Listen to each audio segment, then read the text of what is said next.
All right. Hey, Trey Knight, Knight's Armament Company. We're here at the SHOT Show. It's already been another year. We're gonna show you guys some new stuff. In general, we're just trying to actually provide the stuff that we introduced last year to the marketplace. So we're trying to keep our production line and actually have stuff that we can actually sell instead of showing you guys a bunch of cool stuff and you not being able to actually buy it. So that's kind of a trend, I think, in the industry in general. But I'm gonna go through some items. You might have seen some of these before. Some of them are brand new.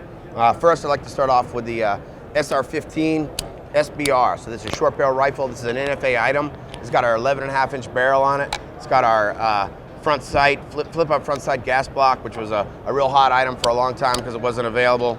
Obviously, all the features that you guys know about from our SR-15 line are in this gun. This is where it really shines. You know, there's probably 20 companies out there building AR-15 type rifles, but when you build guns that are you know, true military guns, they're full auto short barrels, you're learning a lot about weapons. And any of these guns with short barrels, any of these guns that are meant to be fired suppressed, that's where you really learn about how to make a gun run right. And the features from these types of rifles are what makes our SR-15, our standard SR-15, such a reliable gun. So anyways, this is a SR-15. We're rocking the Magpul stocks on this one to keep the weight down as much as we can. This is the first edition of the rifle. We're already sold out from the show of this one. We're gonna keep updating and add some of our newer features as they become available for this gun. Anyways, 11.5-inch barrel, URX, you know, all the stuff we do on all the other guns, but in a factory SBR platform. So that's SR-15 SBR. Next gun, you guys saw it last year, but this is a Magpul Dynamics special edition gun. Again, sold out. It's only limited to 100 items. But what we did is, you know, some guys complained about, you know, it wasn't innovative enough. So what I did is I came back and I redesigned the rail system. So this is a six pound rifle. It's as light as you can get it. It's got our dimpled barrel on it. All the Magpul features. It's really tricked out. It's a race gun, but it performs on the level of a military, you know, a military rifle. It's got reliability, durability, you know, all the things that we put into all our guns in a 6-pound rifle. You notice here we got our new mount on here. So you know, I always like to use inspiration, and my inspiration for this particular device was the Star Trek Enterprise. So you notice the angle on it. We like to make stuff, you know, you got to make it work, you got to make it right, but there's no reason why it can't look cool. And what we're doing here is we're actually lifting the sight height, and it's an issue because, you know, the night scopes and everything are already set at a certain height. So changing this height is kind of an issue, and we like to standardize this height. But what we found out is that when you're running night vision, especially goggles, that your head ends up being up higher. If you tilt your head down in a CQB type situation, it can mess with your equilibrium, and when you're going into a moving, running, and gunning, it can negatively affect you. So what we've done, we're working with Jerry Barnhart, which some of you guys might know out there, and he's given us some input and really changing the way that we think about what we do, and opening our eyes into some things that we didn't really think about. So this is from input from him about sight height and changing what we do with the optics. On that note, you notice this. You might have noticed the aim point up here. So this has got two backup sights. So you say it's kind of looks kludgy. We call it the Mickey Mouse sight when you look at it. But basically, there's a lot of trends on backup sights, so you can have dual optics.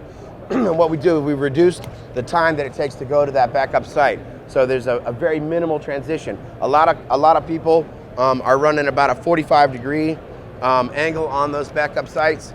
And Jerry said, you know, that's costing me about 1/10 of a second. I don't want to waste that time. So we've reduced that time to go to that secondary optic to the minimal as possible. So this is kind of where we're going. A lot of these items are not available yet. Prototype items I'm showing to you guys. I'm sure the rest of you industry is paying attention, but that's how it goes.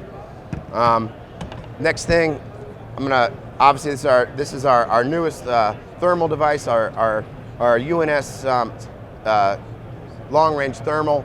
It's half the size of the old one, about twice the performance, and you know, the guns are the guns, but the guns are the same thing they've been for about 100 years, you know?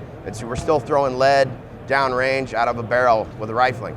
But devices like this are what's really changing the game. Electro-optics, electronics are what's really helping us and the U.S. soldier, the warfighter, to do their job is devices like this and the integration to the weapon. Obviously, because we do everything. We don't just build a rifle, we build everything. It's the complete package. We really think about and thoughtfully consider the integration to all these devices to the weapon. And like I said, the guns are what we're proud of. It's our thing, but these are the type of items that's changing the game. Next, I showed you guys the commercial version of this last year, but this is basically the M110 carbine. So this is the military version of what I showed you guys last year, the EM carbine.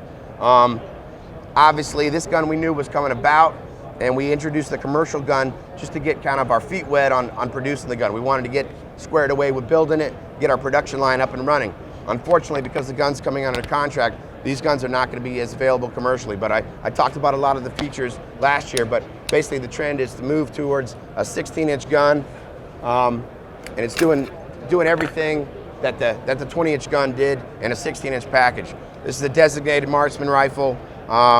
You know, the sniper's role in general is changing out there, and this is the tool that the guys are using to really do their job. You notice they got Leopold's new 1x8 scope, and it can be used as a CQB roll or a sniper roll, and it's an awesome optic. This is again, this package. It's not just about the gun, but it's the whole package. And this optic, this gun, is a game changer. You guys, I've probably showed you guys this before, but this is my baby right here, so I won't stop talking about it. Stoner LMG. It's the gun. Never been under production. Best belt-fed weapon in the world, designed by Eugene Stoner in the 80s, competed in the SAW trials. U.S. military has adopted the SAW, so it's not in production here. But if there was a gun in this booth that needs to get made, this is it, right here. So anybody's paying attention, please. Hey, I'd like to thank you guys for coming by. Thank you guys for watching, and pay attention. We're here. We've been here. We're not going anywhere. Thanks a lot. Knights Armament Company, Trey Knight. So one more thing I want to talk about that's new for this year, and it's still kind of a work in progress. Unfortunately, we get kind of busy from time to time doing what we do, but this is something that I want to start trying to move towards, and it's something that I think that it's just for fun, But this is what we're introducing. It's called KAC gear. So we're going to start doing some products. We're going to start doing some tactical type gear. There's obviously a lot of companies out there doing a really great job as far as building this type of stuff. And I'm not really interested in building military type stuff. I just want to do stuff that I like, stuff that I would wear or stuff that I would use. And so this is something that's coming soon. It's called KAC gear. We're going to be doing some of the bags, stuff like that, shirts, clothing, everything else. So just pay attention. This is something that's coming soon. KAC gear.